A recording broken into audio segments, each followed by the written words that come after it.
class. Okay, inshallah. So, Assalamu alaikum. I'm Raza. Hope you're well, inshallah. So Hamzah's he's actually a doctoral candidate at the University of Cape Town in South Africa. I've told you guys about him, and is currently, alongside his doctoral studies, is studying in Egypt.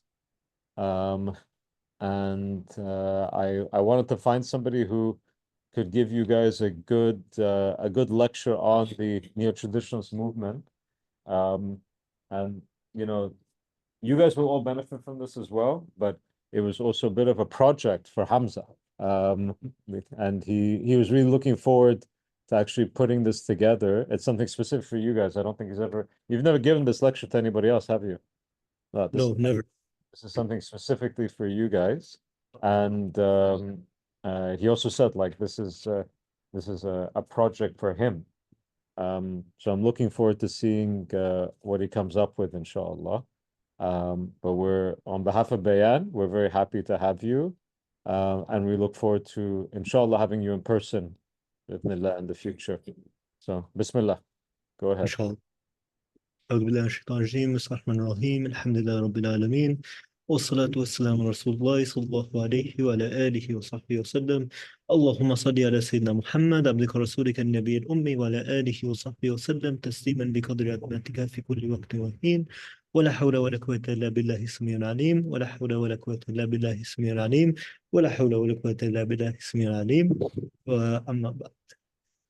So I guess a little bit about myself.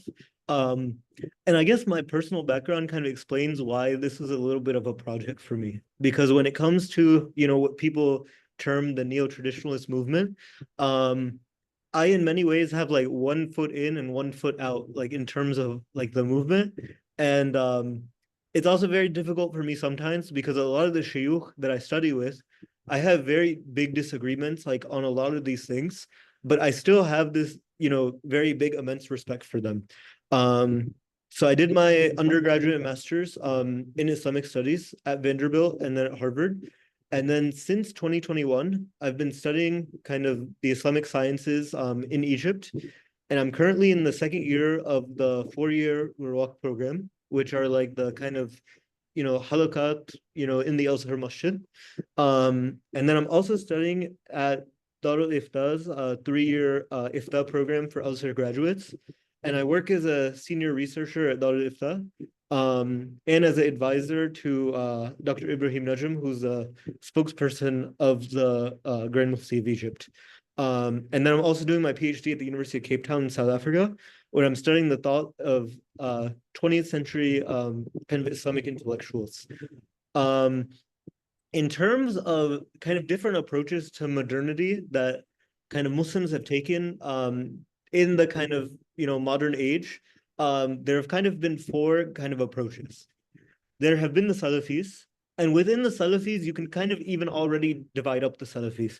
Some people, like for example, Jonathan Brown in his book, I believe in his Hadith book, when he is kind of gathering the way different Muslims have responded to modernity, he divides up the Salafis into the traditional Salafis and the purist Salafis. And the purist Salafis would be those who reject madhab completely, and they believe you go straight to the text. The traditional Salafis will be those who say, no, the madhab is a starting point. But sometimes you do your research, and your own research might contradict the madhab that you follow, or even the 4 madhab, and you pick your own research over that of the kind of madhabs. Neo-traditionalism is something that I'll cover in the next slide, but this would be kind of, a lot of people also use the term kind of late Sunni traditionalism or something like that. Modernism would be kind of in the South Asian context, people like Sir Syed Ahmad Khan, people like Shirag Ahmad, people like Muhammad Abdu, people like Jamal Abdul Banna, like these sorts of people who believe that the loss of Muslims is that we're not rational enough. So things like miracles, we need to kind of do away with those. Miracles can be scientifically explained. They'll say things like, oh, Yunus alayhi salam, he wasn't actually in the belly of the whale because if someone's in the belly of a whale, that's, they should be kind of destroyed by the acid and all of that. He was just in the front of the mouth of the whale, like stuff like this. And then there's Islamism. But Islamists, people like Sheikh Yusuf Qaradawi, people like Sayyid Qutb, people like Hassan al-Banna, these people, they often will kind of have a basis in one of the first three groups. So the kind of second murshid of the Muslim Brotherhood, Hassan Hudaybi, he writes about how there are four currents in the Egyptian Muslim Brotherhood. He says the first are the modernists. He says the second are the traditionalists. He said the third are the Qutbis. And the Qutbis have a unique idea of a vanguard. They're a little bit more takfiri with regard to kind of rulers who kind of rule secular governments and all this sort of stuff. And then the fourth group are the Salafis. Assalamu alaikum. Assalamu alaikum. Are you trying to share your screen? Oh, yes. Are you guys not able to see my screen? No. Oh, I'm so sorry. There we go. Okay, you guys are able to see my screen now? Yes. Yes. Okay, alhamdulillah. I'm so sorry about that. Okay, so the fourth group are the Salafis. And Hudaybi writes about how his fear with regard to the Brotherhood are that the latter two will gain dominance at the expense of the modernists and the traditionalists. So these are kind of like the four kind of broad groups. And most Muslim intellectuals today, you can kind of place them into kind of one of these movements. And then some of them will kind of be a blend of, maybe two of them or something like that. And then in terms of the anthropology of religion, people speak about that there's an emic approach and there's an etic approach. So an emic approach will be how an insider understands their movement, and an etic approach will be how an outsider understands their movement. And you'll see this very often in religious studies. So for example, we as Muslims, when we are thinking of Trinitarian Christians, we'll say this is shirk, this is polytheism. But if you were to ask a Trinitarian Christian, do you see yourself as worshiping more than one God? 99% of them will say absolutely not. So there is an emic approach. There's the way that insiders understand their religious group. And then there's an etic approach, which is the way outsiders understand their religious group. So from an insider perspective, neo-traditionalists will say, we are carrying on the Islamic tradition in an unbroken chain going back to the Prophet ﷺ. We study with shuyukh, who studied with shuyukh, who studied with shuyukh, who studied with shuyukh, who studied with people going back to the Prophet ﷺ. And they will say that the shuyukh that we study under are carriers of that tradition. And they will say that, we focus on the main sciences of Islam as outlined in the Hadith of Jibreel. That of Islam, that of the 5 pillars of Islam, which more broadly speaks to traditional fiqh, which is, fiqh according to the 4 Sunni schools of fiqh, that of the Hanafis, that of the Malikis, that of the Shafis, and that of the Hanabila, and then traditional Aqidah. And this will translate into following one of what you would call the 2 schools of Sunni Aqidah, that of the Asha'ira and that of the Maturidiyya, with kind of respect to the Hanbali kind of sub-school, and that of Sufism. And that of Sufism is kind of very difficult to this was something very difficult for me in putting together the presentation. Because oftentimes when you think of Sufism, you think, oh, the institution of the tariqah. But very major figures in neo-traditionalism are not fans of the institution of the tariqah. For example, Sheikh Hamzah Yusuf, Sheikh Murabit al-Hajj, Sheikh Ramadan al-Bouti. So the kind of understanding I came from this is that it entails a respect for figures that the Salafis or the modernists or Islamists, they may not consider to be authorities. So for example, the Risala Kushayriyah, that is not an authority for a Salafi. That is not really an authority for a modernist. For Islamists, if they're Islamists of the neo-traditionalist variety, it may be kind of an inspiration for them, but it may not be, if they're not of the neo-traditional variety. So the way I kind of understand Sufism is that there's a respect for figures that would not otherwise kind of be respected. But other people identify it as association with the institution of the tariqah. So people like, Sheikh Nukeller, people like Sheikh Muhammad Yaqubi, so that sort of stuff. And then the neo-traditionalists will say that modernity caused a rupture within these sciences, and we are in need of a revival back to this original greatness. Another way of understanding kind of neo-traditionalism is everyone will acknowledge that the Muslim Ummah does not have the power that it used to. If you ask a Salafi, why does the Muslim Ummah not have the power that it used to? Salafis will say, because we did not, we are not upon Tawheed as the first three generations understood it. We are not upon the Sunnah as the first three generations. The Muslim world has fallen into, shirk and bid'ah, and we have fallen into taqleed and all of this sort of stuff. The modernists will tell you because we are not rational enough. We did not think. And they might even, go back to the first three generations. They might say, look at the Muslim philosophical tradition, look at the theological tradition. The Prophet ﷺ taught us to kind of use our minds, to use our intellects, all of this sort of stuff. So even if something's not found in the tradition, we use our minds and we come to these conclusions. The Islamists will say it's because Muslims are ruled by tyrannical governments. It's because they don't have the power that they used to. We need to create Islamic governments in society. And then the neo-traditionalists will say, listen, one group of neo-traditionalists might say, listen, political power, material power is not what we're after. The way we preserve our tradition is we study these texts and we pass on this great tradition that goes back 1,400 years of scholarship. If that means political power, great. If it doesn't matter. And they will say the primary priority a Muslim has is to purify themselves. And they might also say, okay, political power is important, but it's very low on the list of priorities. So, the Islamists will put, political power in the top 5 of things. The neo-traditionalists will say it's not even in the top 100 of things. We need to do a lot more things before we, establish political power. A good example of this is that I heard, one of the shuyukh that I study with, he said that, I see a lot of these youth from the West and they'll come to me and, they're affiliated with, these more political, Islamist movements, these activist movements. I tell them more important than addressing oppression in the UK is that you respect your parents. How many of you guys go to protests, you do all of this sort of stuff, but you come home and you disrespect your mother and your father, which is a major sin in our religion. So the neo-traditionalists will say there are a lot more priorities. And I kind of want to one way of understanding neo-traditionalism also is that a lot of people, they might also kind of know it when they see it, right? So I guess I'll ask you guys, I'll give you guys these organizations and, someone can kind of volunteer. When you look at the organization of ISNA, would you guys place ISNA into a kind of Salafi background or this isn't the best because I can't see all of you guys, but it might even be better if we put our hands up. So raise your hands if anyone here thinks that ISNA is a Salafi organization. Okay, so no one. Raise your hand if anyone here thinks that ISNA is a neo-traditionalist organization.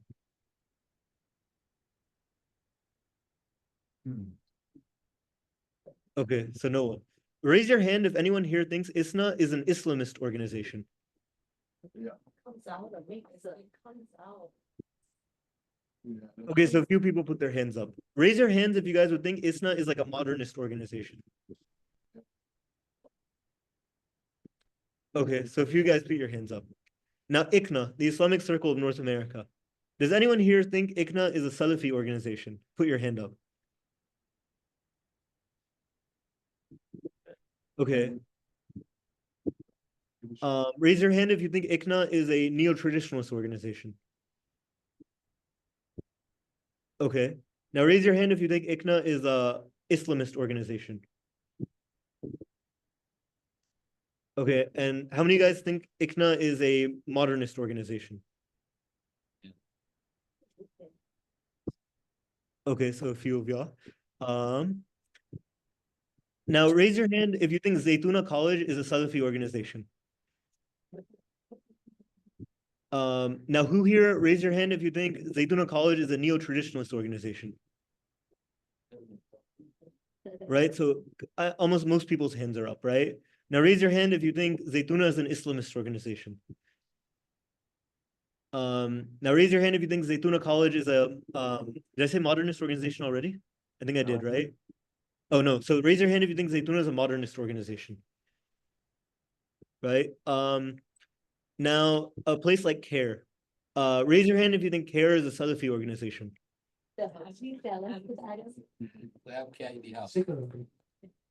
Cillian? Yeah, but care rep in the building. Oh, we have a CARE rep in the house. It's okay, I won't tell anyone. And I don't say this is like a bad thing, right? This is kind of just an objective understanding of these organizations. There are scholars of all of these movements that I immensely respect, but we kind of have an understanding of where these organizations fall, right? Now raise your hand if you would see CARE as a neo-traditionalist organization. Now raise your hand if you would see CARE as like an Islamist organization, as like a political Islamic organization. Sounds like the interest. I don't know. It's modern political Islamist, modern Islamist. Modernist and Islam. Another something. Right? Category or definition. Right? And we could apply this to a lot of things, right? Like an organization like MAS. I guess I'll just ask you guys, where would you guys place MAS in kind of these four groups? No? Islamist. It comes out of Islamist background. Salafi Islamist. Uh-huh. It's Okay, so like Salafi Islamism, right? Where would you guys place the MSA, the Muslim Student Association? comes out of Islamism. That's the Islamist model. It comes out Islamist modernist, yeah. Modern, not political. Right. This is weird for me to think of, right? Because like the MSA has its origins in kind of like the Islamist movement with kind of like modernist kind of tendencies. But I think of my college MSA, like, it was just a bunch of Muslim kids who just wanted to go to Jummah and like pray and stuff. It's not like it's particularly ideologically strong. So, but the origins of the MSA do have their origins kind of in those organizations. Now think of the Dar al-Islam movement, where Imam Jamil al-Amin was the Amir. Where would you guys kind of place that movement?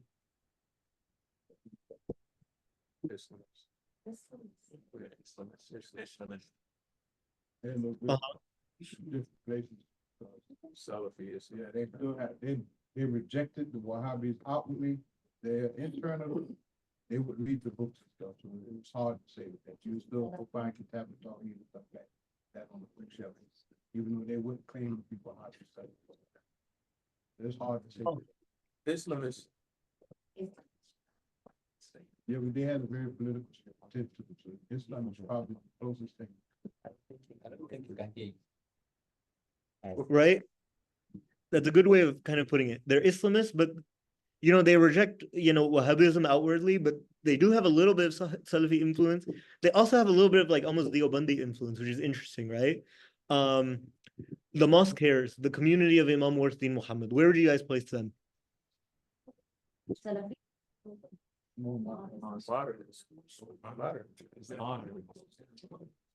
Right?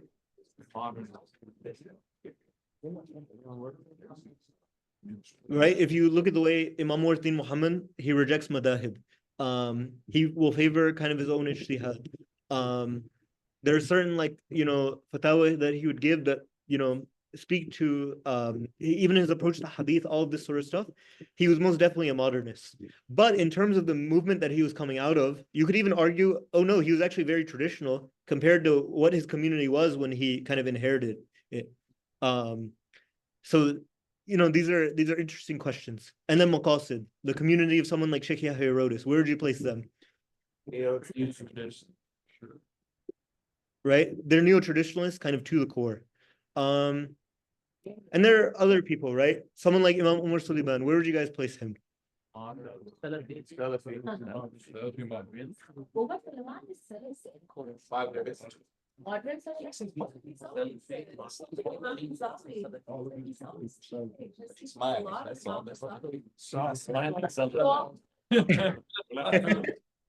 soft power. It's not modern stuff. Yeah, it's the neo stuff.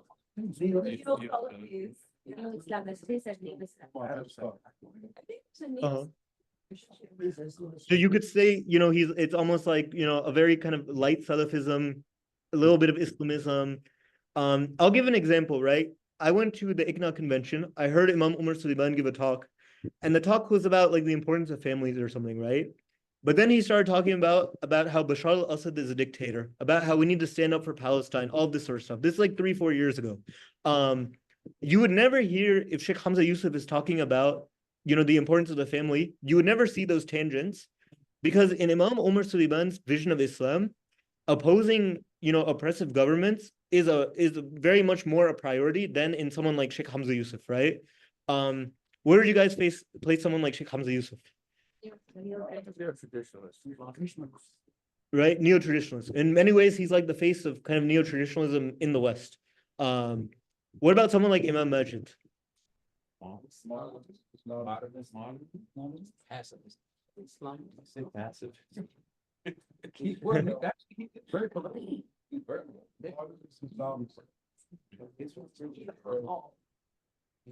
Right, so Imam Majid, his roots are in Islamism, but he's also a neo-traditionalist in terms of like his training. His father was an Azhari scholar in Sudan, and he's who he studied under, but his father was also a part of kind of an Islamist kind of movement there.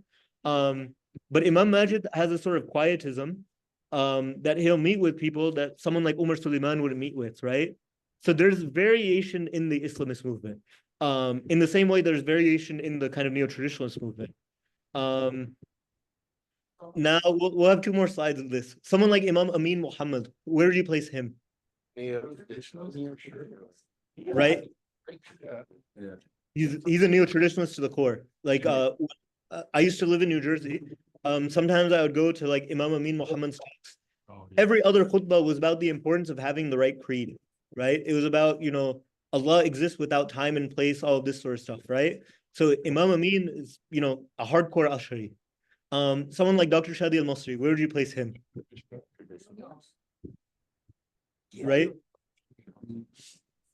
Neo-traditional, to the core, right? Someone like Imam Murti Muhammad we kind of discussed, but where would you guys place him? What do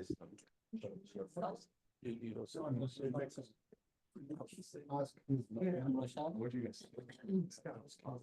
What is community sense? What I mix. Say,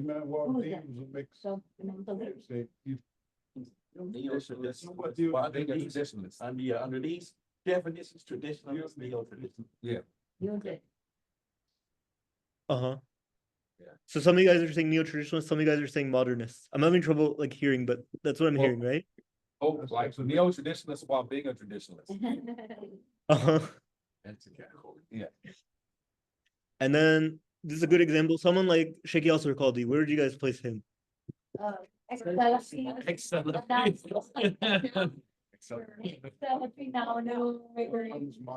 Modernist. and Activist for Islamist and modernist. Ex-Salafist. Right? So like ex-Salafi, a little bit ex-Islamist, maybe a little bit still Islamist, a little bit of a modernist, right? Someone like Dr. Khalid Abu al-Fadl, where do you guys place him? Modernist, right? Modern. This was actually also hard for me because I feel like modernism doesn't have a very big prominence kind of in the Western Muslim scene. Like you'll meet traditional shuyukh that have some modernist views maybe, or some modernist tendencies, or Salafi scholars who have, a little bit of modernist tendencies, but it's hard to find someone that's like, okay, that's a modernist. Khalid Abu al-Fadl, I think, is probably the most prominent, modernist in kind of Muslim America. And then someone like Dr. Umar Farooq Abdullah, where do you guys place him?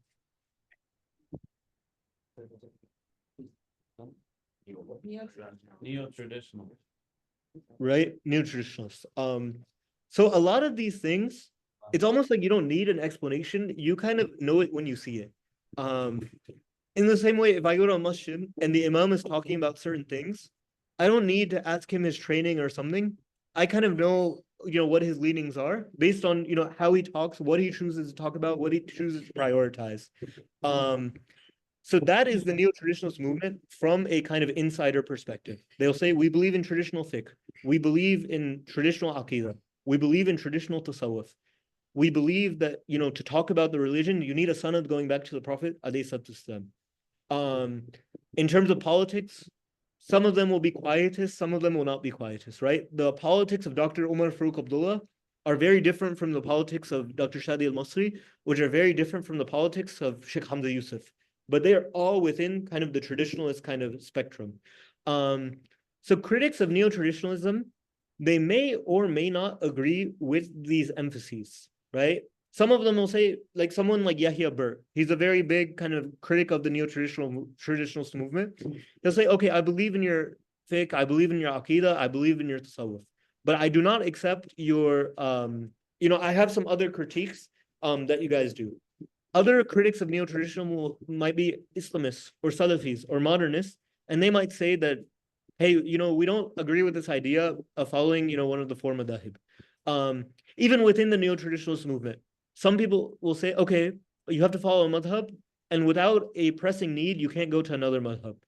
Another group of neo-traditionalists might say, okay, it's fine if you follow another madhab, but make sure that, when let's say you're traveling and you're a Hanafi, make sure you've met the shurut of the Malikis or the Shafis or something like that. Other people might say, if you're a student of knowledge, you find it convincing, you can even mix and match madhabs in a way that it's invalid according to the four. Or they might say the average Muslim can do it, as long as they're not following overly fringe opinions, as long as they're not creating fitna or something. Actually, a good article on kind of the different approaches Muslims have to this is on Seeker's Guidance from Dr. Hisham. So, their approach to fiqh might differ, their approach to aqidah might differ. But I like to say that one of the kind of critiques of the neo-traditionalist movement will say that there's an implicit theodicy there. Theodicy is where you either blame the problems of the world on humankind, or you suggest that there's a divine wisdom in it. And the critics of neo-traditionalism will say that, there's an idea that the Muslim mind is decentered and traumatized by modernity. So before we think about the problems in the world, we need to center ourselves and de-traumatize ourselves. So they say we need to reconnect with the tradition, we purify ourselves, we build strong families, then our communities. And from there, you can address kind of the problems of the world. So it's kind of this bottom-up approach. And the critics will say, listen, we can walk and chew gum at the same time. You can speak about the oppression in the society that you're in, or the oppression in Muslim majority countries. And you can also be purifying yourself and your family and all of this sort of stuff. Another critique will be the retreat phenomenon. If you read someone like Wala Kuwaisi, this is something that she discusses in her book. And she'll say the retreat is this kind of attempt to escape modernity, but it's this kind of construction of tradition. So they'll say the retreat kind of packages this idea of tradition to a kind of bunch of bourgeoisie Westerners. And they'll say these retreats are overpriced and inaccessible to kind of working class people. I don't really find this critique particularly convincing because a wide plethora of groups have retreats.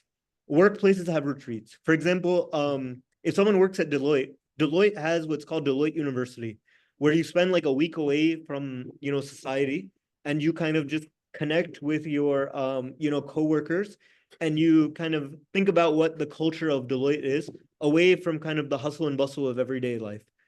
MSAs have retreats. I worked as a chaplain at Boston College for 2 years before I came to Egypt, and we would have a yearly retreat. Does that make our MSA like a neo-traditionalist MSA?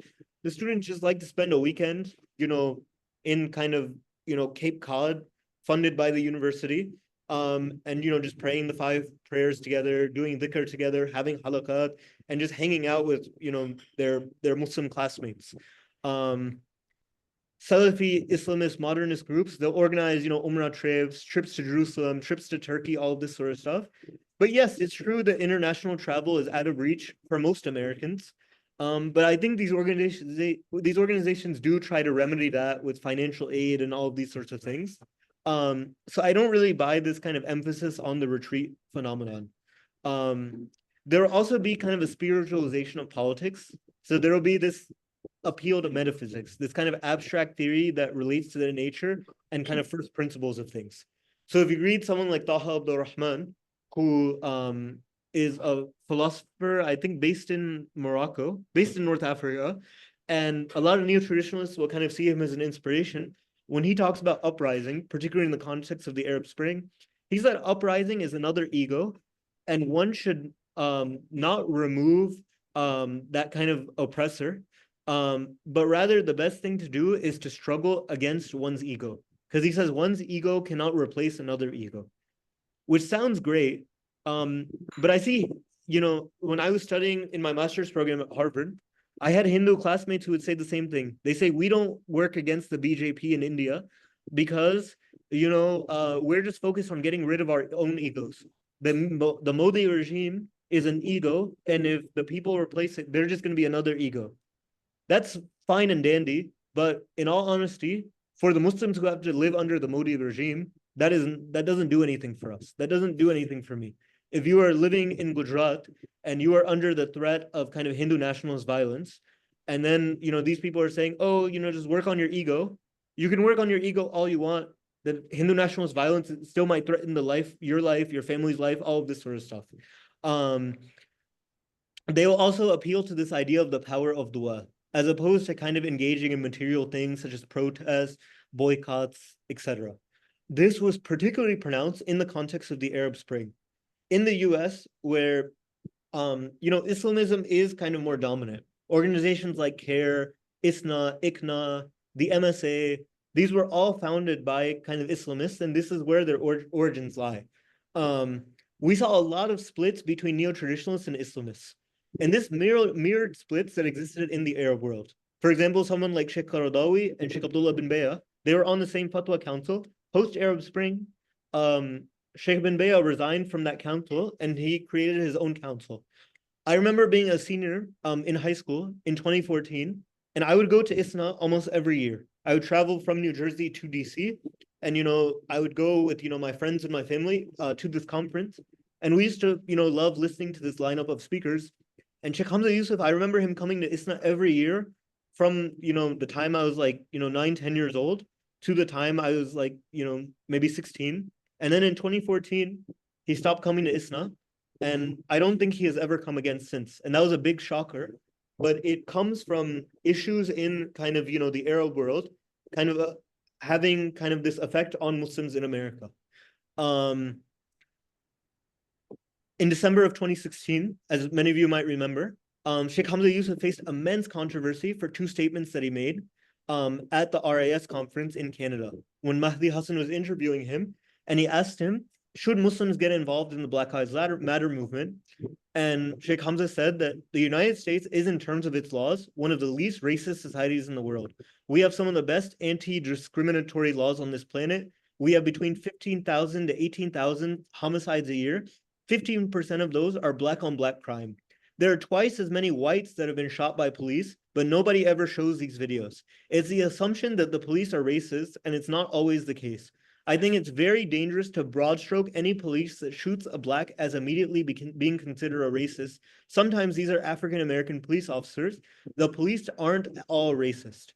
And obviously this created a lot of problems, right? The appeal to kind of black on black crime, right? I was talking to a friend of mine that I've known since I was 10 years old. I went to, elementary school, middle school, high school with him. And he was raised in kind of like a conservative kind of Jewish family, very Zionist. And on top of that, his mother and father are both doctors. They work with my dad. So, I have a very close friendship with this person. I've known him for, 17 years. He said to me, that, why are you guys upset that, Israel is bombing Syria? He said, more Syrians kill each other than Israelis have killed Syrians, right? This is essentially the same logic that Sheikh Hamzah Yusuf is using here. He's saying that why should we be worried about police officers killing black people? More black people are killed by other black people than police. And then he says, there are twice as many whites that have been killed by the police. But America is like 60-70% white. It's like 15% black. So it's a very kind of misleading statistic, right? These are essentially like Fox News talking points. Obviously, this bothered a lot of Muslim Americans, specifically African-American Muslims. Another thing that he insinuated at that conference is he said that the Muslim Brotherhood and ISIS are on the same spectrum. Someone might not like, the Muslim Brotherhood. I personally, I will be honest with you guys, I'm not a fan of the organization, particularly in what they've done in places like Egypt. But when you suggest that they're on the same spectrum as ISIS, you are inviting most Muslim organizations, they have roots in those organizations. you are inviting them to a critique by law enforcement, to kind of, surveillance, to possibly being shut down, to arrest and all this sort of stuff. It's a very kind of irresponsible statement. And the next day, Sheikh Hamzah Yusuf, he apologized for the first comment, and he reiterated that morality, even when apologizing for the statement, he said, but I believe that the biggest issue facing Black Americans is not racism, it's a lack of morality. So obviously this, created a lot of problems.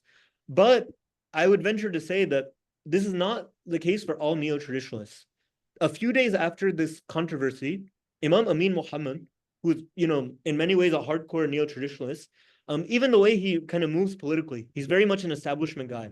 He has a very good relationship with the mayor. He has a very good relationship with the police in like Atlantic City. I remember there was a protest a while back where Black Lives Matter activists were upset over, they were calling for the resignation of the mayor. And Imam Amin Muhammad got very mad at them. And he said, is the mayor perfect? No. He said, but whenever we need something, he's a phone call away. He said, and Imam Amin Muhammad spoke about a personal situation we had where he was stopped by police and they were profiling him. And he said, I called the mayor, and he said the mayor told them to leave me alone. And he said, if it were not for the mayor, I would possibly be dead today. Just as you guys, march for all these people that are killed by police, you might have been marching for me. But Imam Amin Muhammad, despite, being a very establishment guy, he said after this, he said, I have no desire to listen to someone who presents Islam in such a passive manner that I don't recognize it as Islam at all. Islam is the religion of truth. Get over it. And he said, shaking my head. Dr. Shadi al-Masri, who's another kind of, very big figure in the neo-traditionalist movement, he says that traditionalists have this Sufi chick, Siddhi culture that's just soft and useless. Beads, MacBooks, and weakness. Sufi chick is to love everything that the dominant society already approves of, like Rumi, but they will never touch any subject that ruffles feathers or earns backlash. Fear of blame, politically neutered, unless the left approves of the cause. Sufi chick is always allied with some government or other. They'll kick you while you're down if you end up on the wrong side of the popularity context. So even within neo-traditionalists, they will have the kind of critique of a lot of these figures. And this is where I would push back against a lot of academic literature on the topic. One person who I really respect, and I think her book raises a lot of points, Wala Quaisi. The three figures she uses for her book are Sheikh Hamzah Yusuf, Sheikh Abdul Hakim Murad, and Dr. Umar Farooq Abdullah. Dr. Hamzah Yusuf and Dr. Abdul Hakim Murad, they do say a lot of political things that, make probably most Muslims in the West kind of roll their eyes a little. Dr. Umar Farooq Abdullah, not so much. But someone like Abdullah bin Hamid Ali, he probably, he teaches at Zaytuna. He's probably just as influential as Dr. Umar. He does a lot of things that, we kind of read and we're like, what is this man saying? That they're, very far right and all of this sort of stuff. But I think there was an attempt from the book to kind of paint neo-traditionalism as, a lot of these Muslims just look up to a bunch of white guys, which I don't think is the case. Particularly a lot of young neo-traditionalists. I think they looked more to, I think Dr. Shadi al-Masri has a bigger platform than someone like Sheikh Hamzah Yusuf even amongst young people, because Sheikh Hamzah Yusuf is just focused on his university. He doesn't, publicly teach, come to conferences as much. So I think amongst the youth, people who have these political critiques are just as neo-traditionalists, and they, might even have a bigger platform. Brother Raza, can you make your presentation screen? I tried that, but then I don't think you guys were able to see it. Let me try it. Are you guys able to see the screen? No. Okay. Yes, that's Zoom in there on me. Please, You have to download. if you could zoom it up a little bit. I only have a couple more slides, and then I kind of want to hear more from you guys and what you guys think. The other thing that they'll be kind of criticized for is their association with what you would call the perennialist school. And this is also called the traditional school, not to be confused with like kind of the neo-traditional school of Islamic thought. It was a school that feared that the tide of modernity would wash away traditional religion. And they would say that all religions are true at their core, but some perennialists would kind of favor particular religions. So there are Catholic perennialists who will say that the thing that's going to protect us against modernity is the structure of the Catholic Church. There's no religious institution that has the institutional power to influence its adherents more than the Catholic Church. So Catholicism is the kind of cure to modernity. Other people would say, no, it's Islam. And they would say, look at Muslims, you don't really find, much credence to kind of reformist Islam. Muslims even living in kind of Western societies, they still wear hijab. They fast in Ramadan. Even the most irreligious Muslims, will, usually fast in Ramadan, like probably like over 95% Muslims fast, like all this sort of stuff. So they would say Islam is the best kind of cure for, the best guard against modernity. Other people would say that, Islam is the most perfect kind of manifestation of truth. So we have the most perfect understanding of Tawheed, but that doesn't mean that, Christians and Jews and Hindus and also, they don't also have Tawheed, right?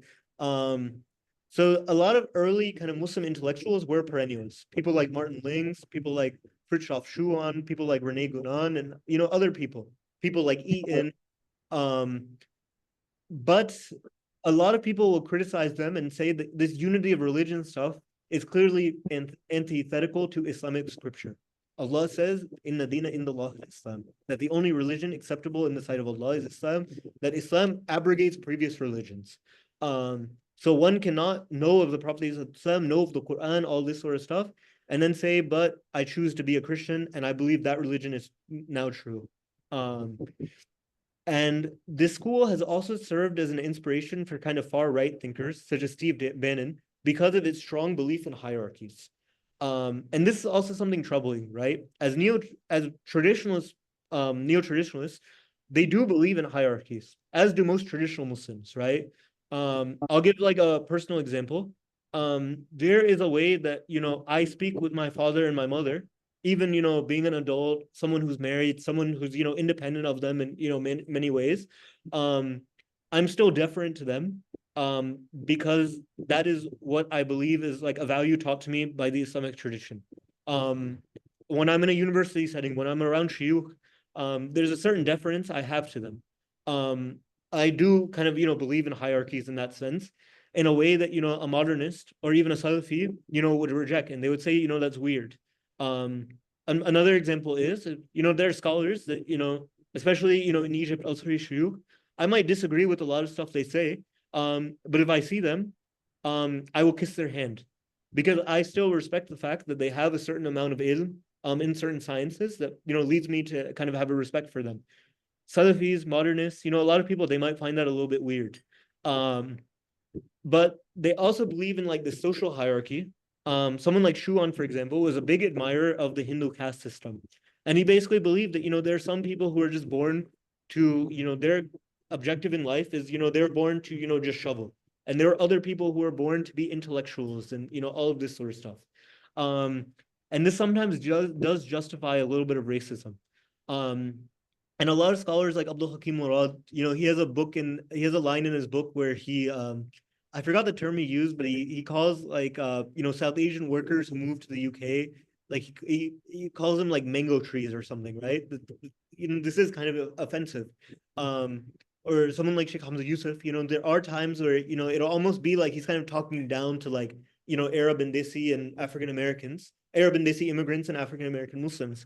I remember when Sheikh Hamzah Yusuf made his comments. I have a friend who's like an imam in the Imamurti Muhammad community. And he said to me, I don't listen to Hamzah Yusuf, no matter what knowledge he has. He's like, because I just feel like he's a classist who doesn't see me as his equal because I don't have a master's degree, because I didn't spend, all this time in Mauritania.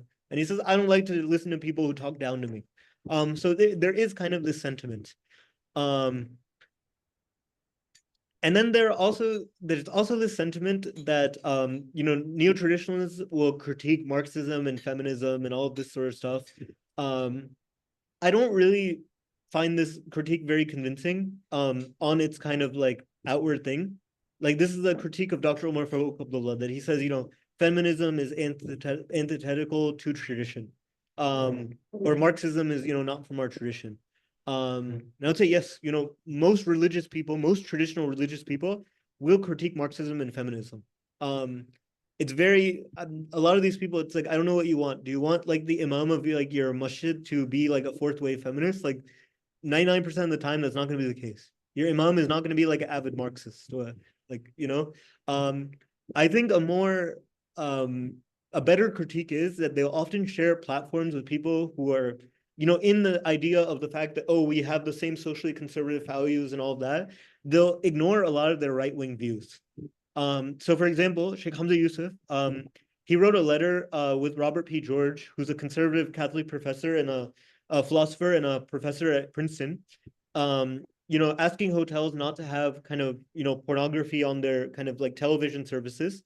And Robert P. George is, an avid Zionist. And, his commitment to free speech, especially in the past year, he has basically called college students protesting for Palestine anti-Semites and all of this sort of stuff. So people will say, should you really, share a platform with people like that? Other, people that Robert P. George is someone who actually, speaks very nicely of Muslims, but a lot of these right-wing people, they don't speak very nicely of Muslims. So it's like, what are you doing when you're kind of sharing a platform with these people? And a lot of these shuyukh might say, oh, they don't speak nicely of Muslims because they don't know Muslims.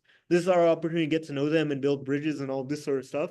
So, it is a little bit complicated. And I guess the conclusion is that neo-traditionalism is at its surface a commitment to classical Sunni Islamic kind of fiqh, madhabi fiqh, traditional aqidah, authentic tasawwuf. But critics will say that, okay, that is what it is on the surface, but within it are a lot of issues, including, a friendliness with the far right, a kind of pseudo-perennialism, undermining of kind of leftists and activist movements, a kind of spiritualization of politics that I don't even want to call it a quietism, because a lot of these guys are associating politically, but they're just kind of associating with guys where it's like, the critics will say, why are you associating with these people who have done all of these kind of bad things? The retreat phenomenon and an implicit theodicy that kind of ignores the problems of the world or takes away any materialist onus upon the individual to change it. So that is kind of how I would kind of present neo-traditionalism. And yeah, I'm curious to kind of hear your guys' kind of, thoughts, questions, anything that you guys think about.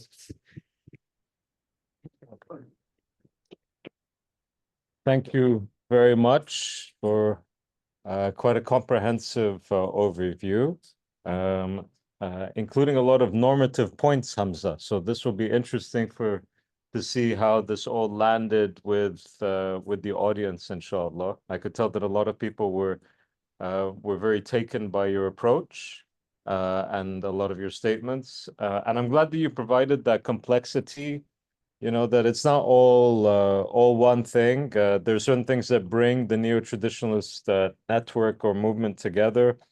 But a lot of the critiques will essentialize about it. And like I know you brought up, for instance, political approaches and wala, and her book. Actually, we didn't set that book because I think that it would skew the discussion somewhat.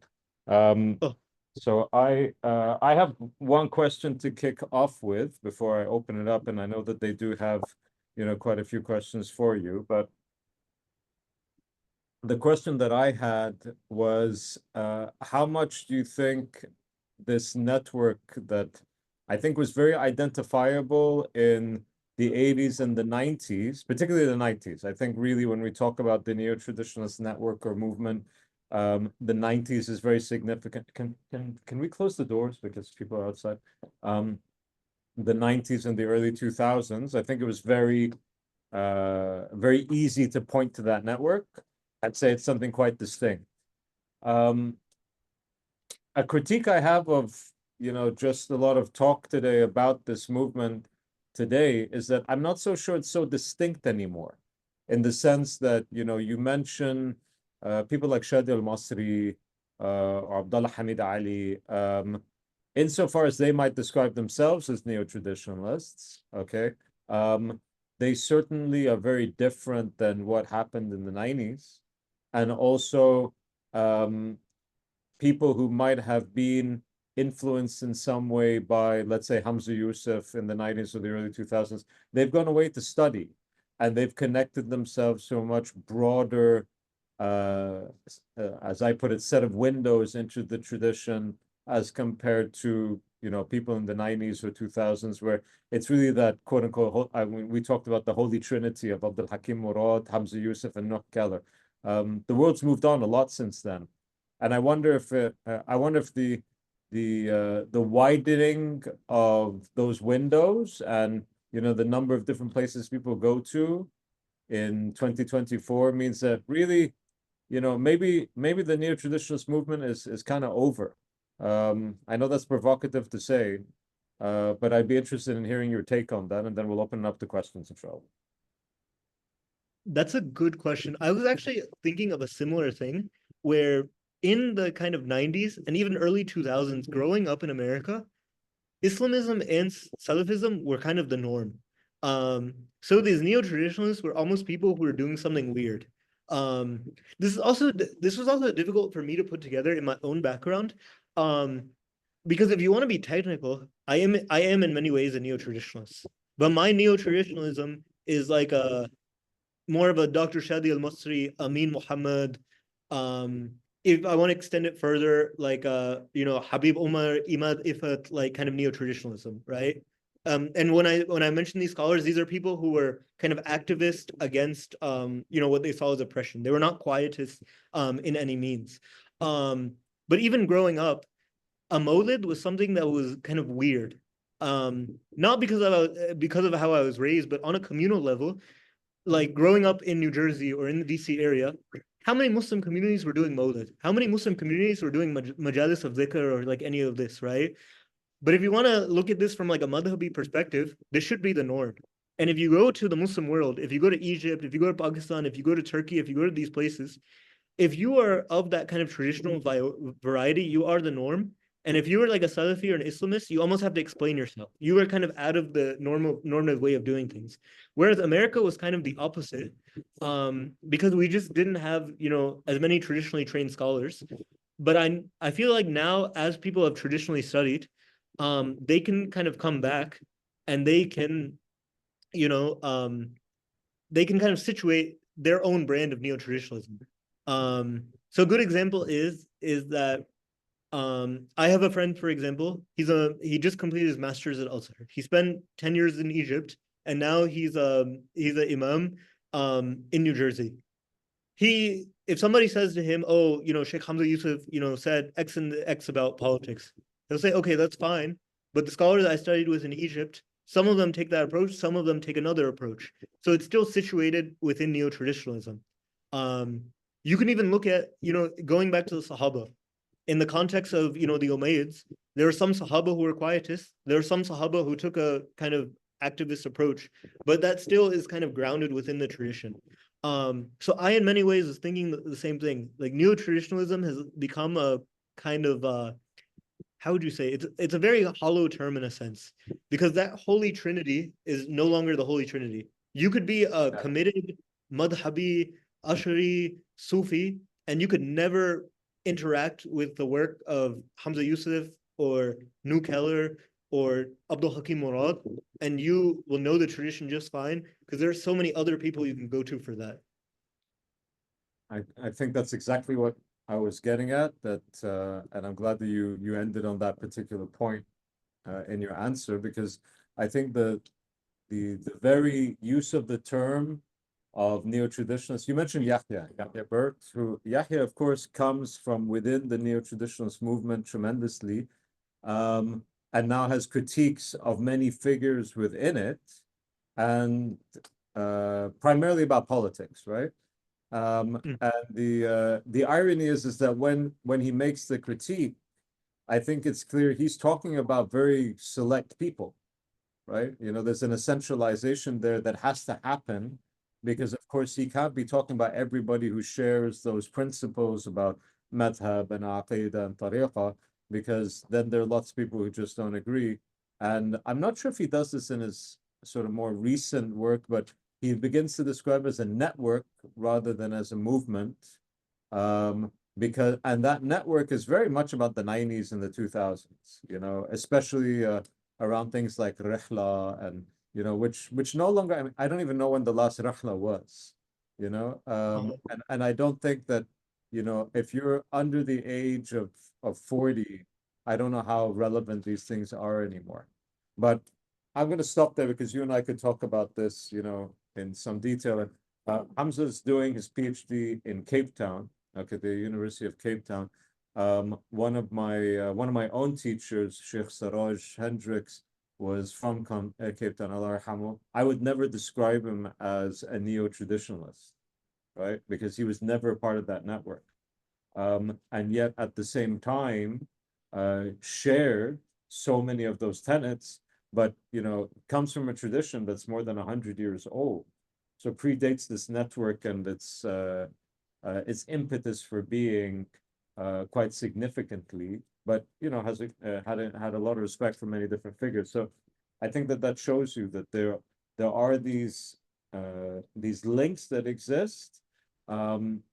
And when you go deeper than that, further beyond that, you know, you mentioned certain figures who went to the Yemen. Of course, that tradition in the Yemen is 1,000 years old, right? They're not part of that network either, but of course they connected to it. And then it's very much a Western phenomenon. In the break, there was a slight discussion about representatives or people affected by the neo-traditionalist movement, but they're in Muslim majority countries in Pakistan. I think you guys were talking about that. Of course, they're not Westerners, but they're Westernized, right? And that's how they come into contact with those people. I purposely didn't go into the perennialists or the traditionalist movement because I thought it would make things more complex. But you blew that out of the water, so thank you. I'm gonna have to cover that again later. But I'm gonna open it up to questions and answers.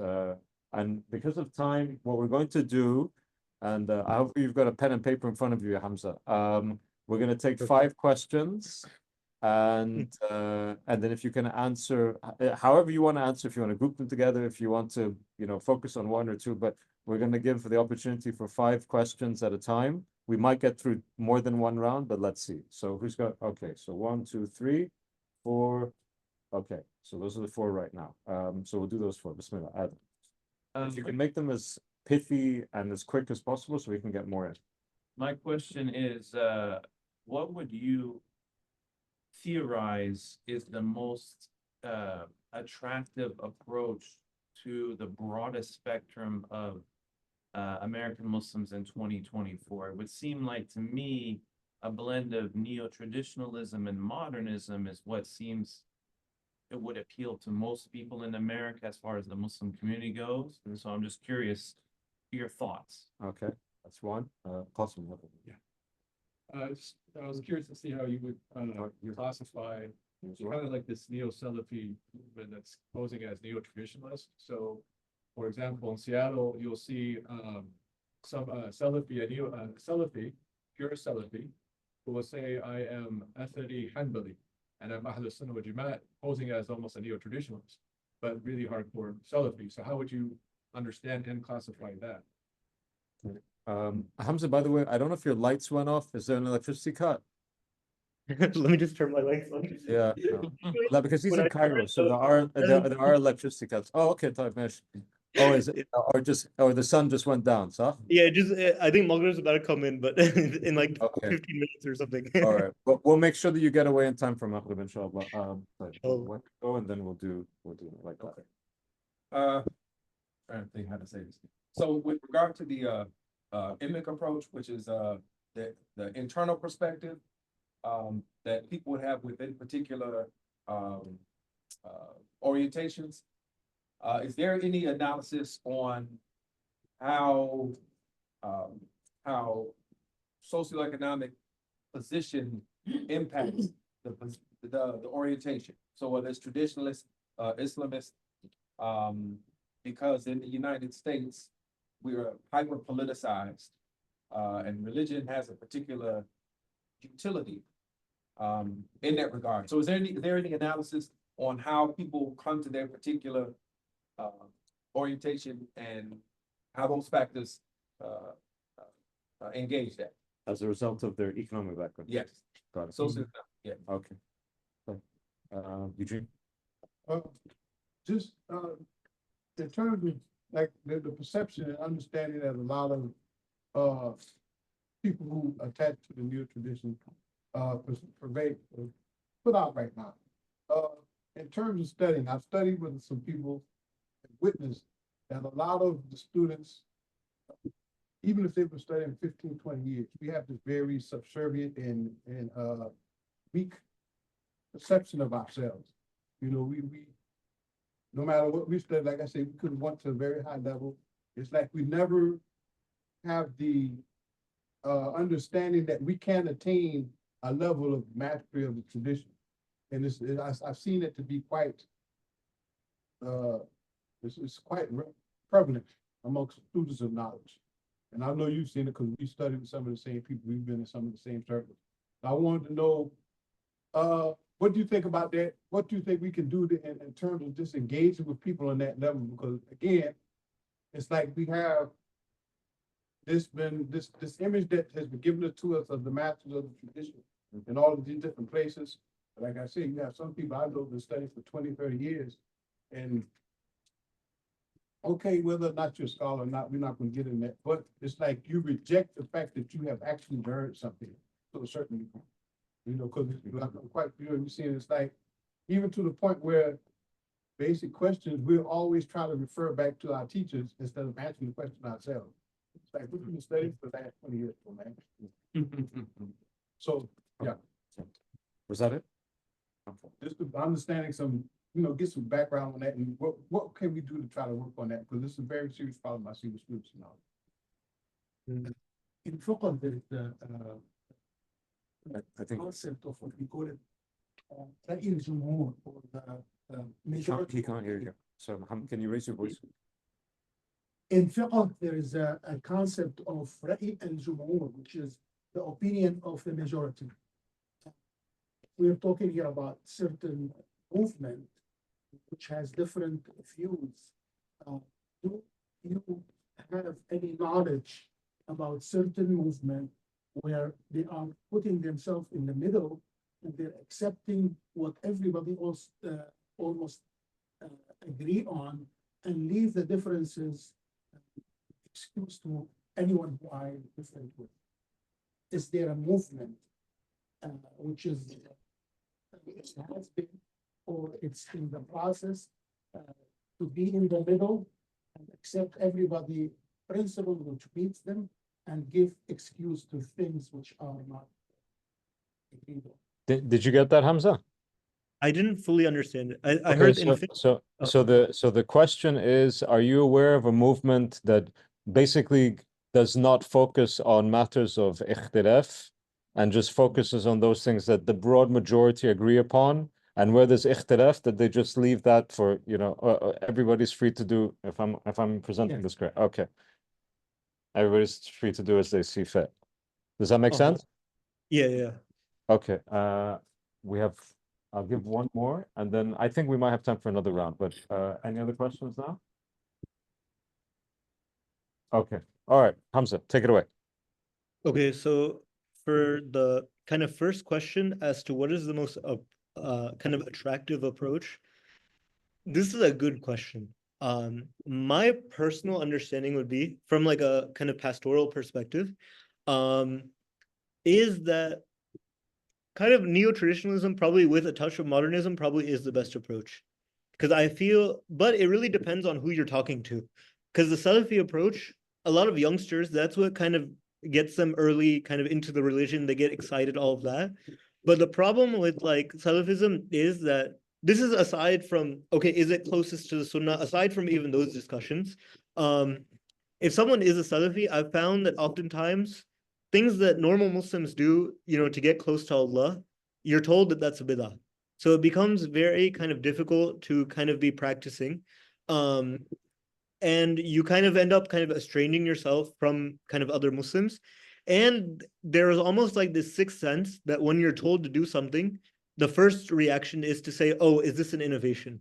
I'll give an example. This is actually a couple of months ago, on the kind of 9th and 10th of Muharram.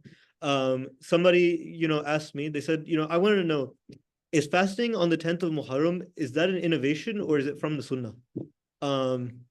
And I asked the young man, I said, in what world would, first of all, this is clearly from the Sunnah, but in what world would fasting, aside, if you have kind of a normal understanding of bid'ah that, is the majority understanding of bid'ah, you're not going to have those issues.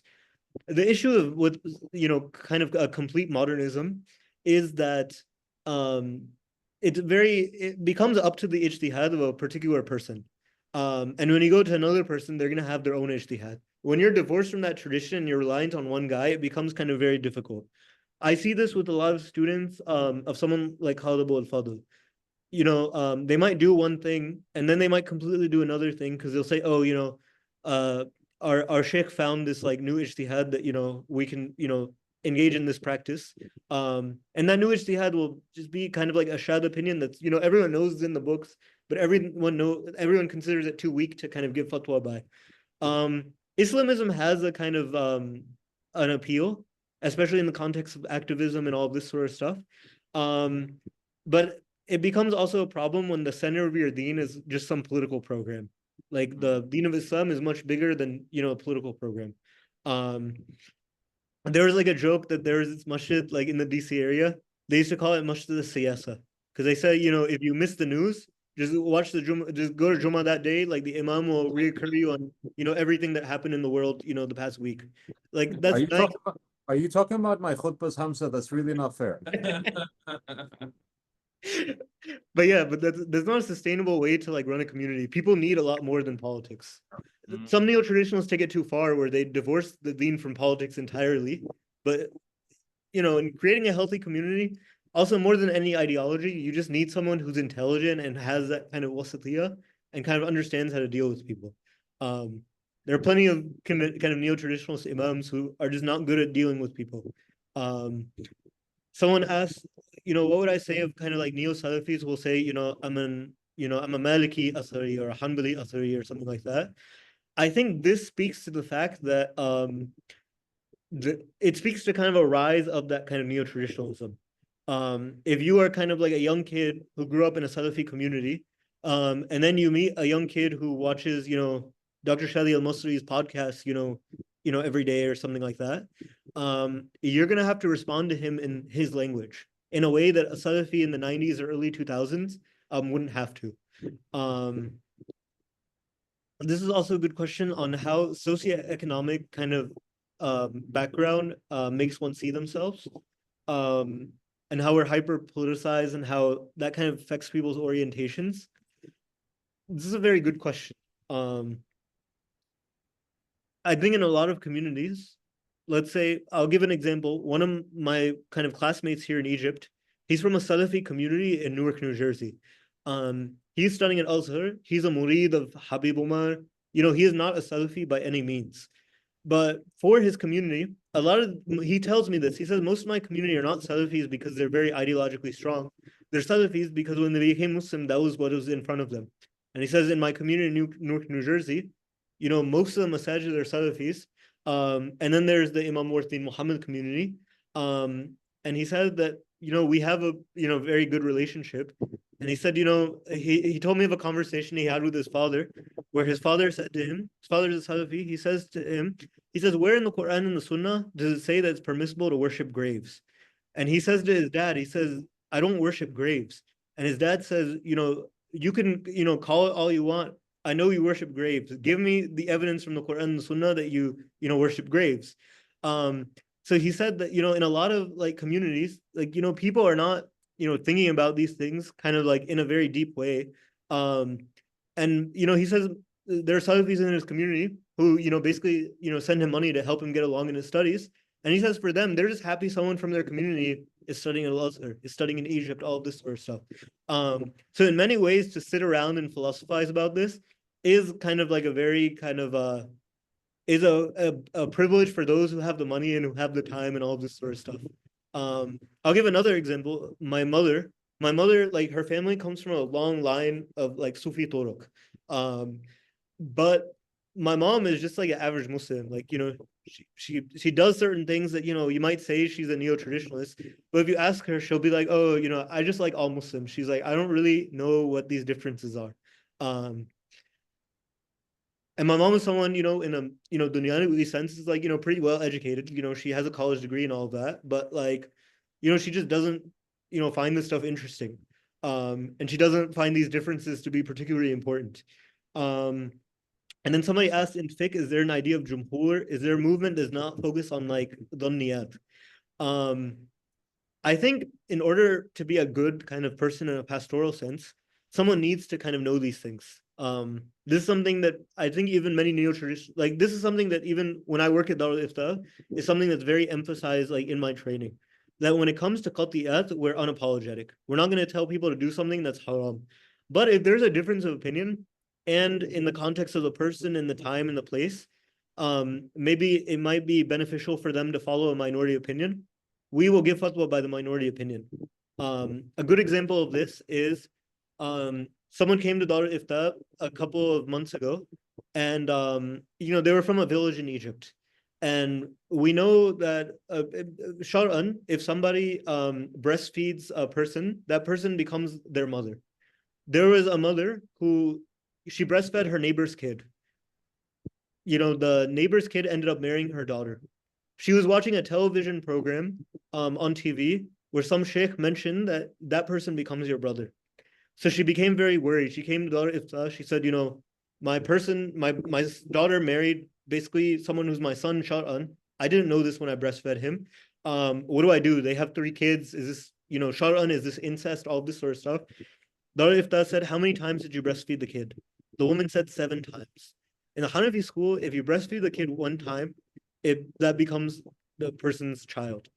In the Shafi and Maliki schools, there's 5 times, but there's a weaker opinion in the Shafi school of 10 times. So the Shaykh Darul Ifta said that, it's fine, but, don't ever do this again to anyone else's kids, no in the future. And we are applying this minority opinion in the Shafi school. And then he said there's a position in Usul al-Fiqh, or there's an axiom in Usul al-Fiqh, yujuz fil intiha ma la yujuz fil ibtida. So he said, if somebody came to me and they said, I want to marry my son to this person that I breastfed 7 times, I would say absolutely not. But after people have done things, there's going to be a certain fitna if we separate them, they have kids, all this sort of stuff. So we're applying a weaker opinion in the end that we wouldn't apply in the beginning. So to your question, I think intelligent pastoral care, intelligent fatwa involves knowing the dhanniyat and sometimes even applying weaker opinions for the kind of wider maslaha of the community. And this is something very kind of emphasized at Darul Ifta, Azhar, and all of this. People criticize it and say they go too far sometimes. Other people criticize it and say, no, in such a situation like that, you ask them their madhab, you give them the position of their madhab, and you say, sorry, going to another madhab, is not allowed in this case. You'll see this kind of with like, many kind of Deobandis and all this sort of stuff. So there are different approaches, but I would say a wise approach involves knowing what are dhanniyat and what are qat'iyat and knowing, when to apply when. Another example I'll give is I teach classes online. There are Salafi students who take classes with me. When I'm teaching them certain things, I will be very explicit with them sometimes. I'll say if somebody has, this depends on the philosophy with which you approach the religion. If you take the philosophy of, certain people, you're not going to, find that, convincing. If you do, you will find it convincing. So I think wise teaching, wise pastoral care involves understanding what are those dhanniyat and not focusing on them. Is there anything we left out? No, I don't think so. Okay, any other questions? We've got time for some more questions. Oh, yeah, no, you did miss something. Hamzah, you missed out I'm sure you didn't do it on purpose, but the question on how do we get students of knowledge to become more secure or more confident in their approach? If you remember the question. Oh, yes. Oh, that was a very good question also. This is something that I've seen in my own studies. There was a sheikh that I studied with, and I feel like a lot of the problem with this also is that Eastern shuyukh do not understand the reality of the West. And this is a big issue that I have, is like, we're taught this in Darul Ifta. Imam Jafar Sadiq said that, one cannot give a khutbah in a land without knowing their amiyah, that you shouldn't give, fatwa on places where you don't understand their reality. But then a lot of shuyukh in the East will do this. I'll give an example. When I first came to Egypt, there was a sheikh that I was, memorizing Quran with. I memorized, like in a year, a significant amount of Quran under him. after that, he says to me, he says, just review what you have, and you don't really need to finish your memorization of the Quran.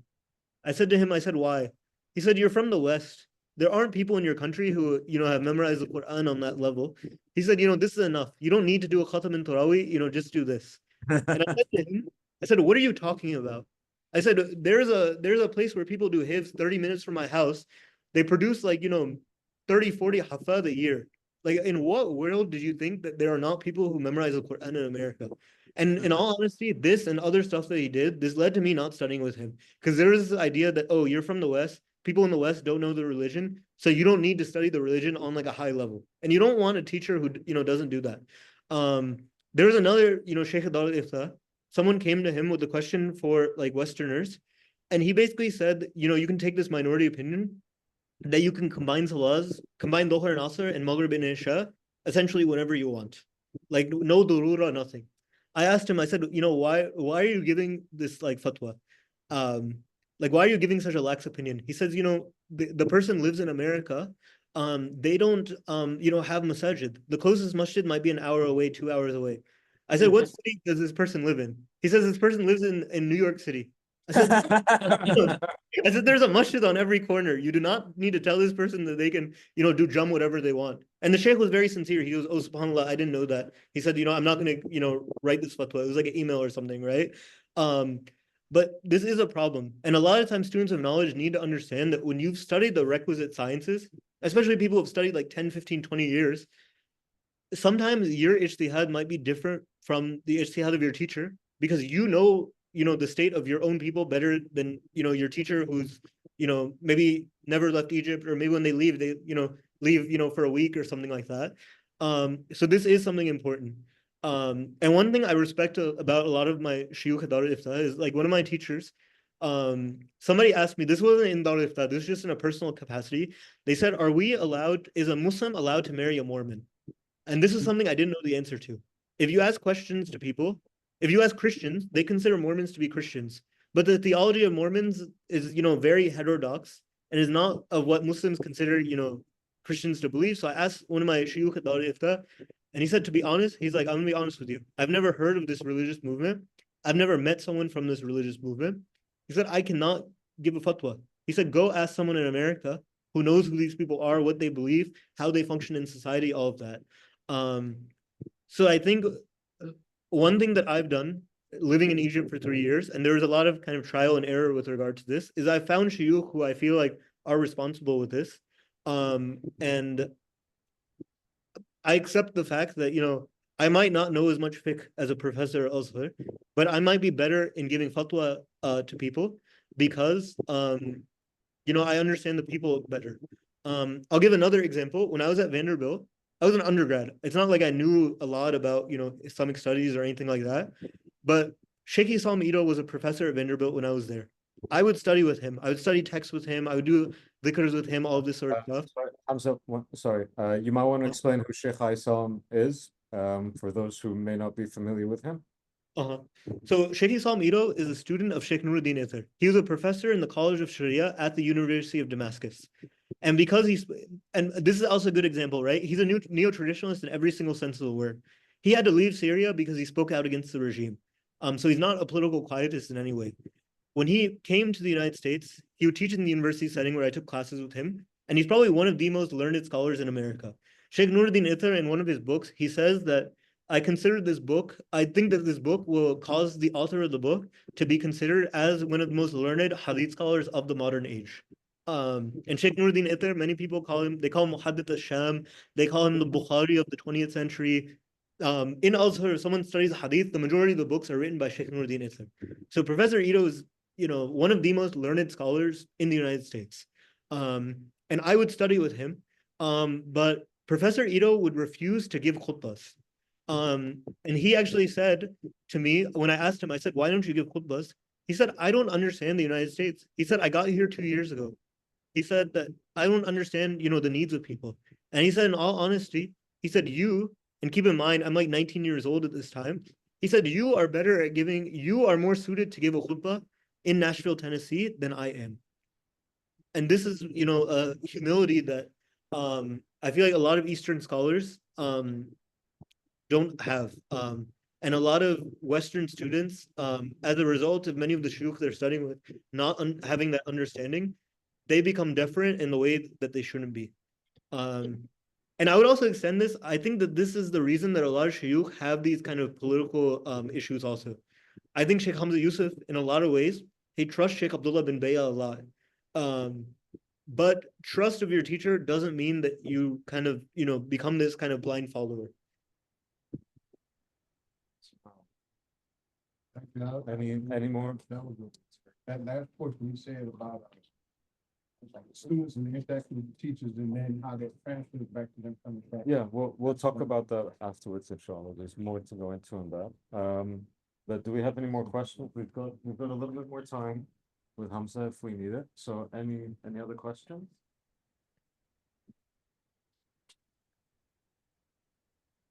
No? Okay. Fine. Hamzah, thank you very much. Alhamdulillah, we've kept you for a long time. But it was very refreshing, alhamdulillah. All of these students here are doing their doctorate degree at Bayan. And I think it's a demon, so it's a very practical based degree. And I think that they benefited a great deal from your personal experience. And of course, they're reading a lot, but there's something very different from engaging with somebody who actually thinks about these things and quote unquote does these things on a daily basis. Thank you very much. Salimni ala Dr. Ibrahim, inshallah. And I'll see you soon, inshallah. Thank you so much. Inshallah. Jazakallah khair.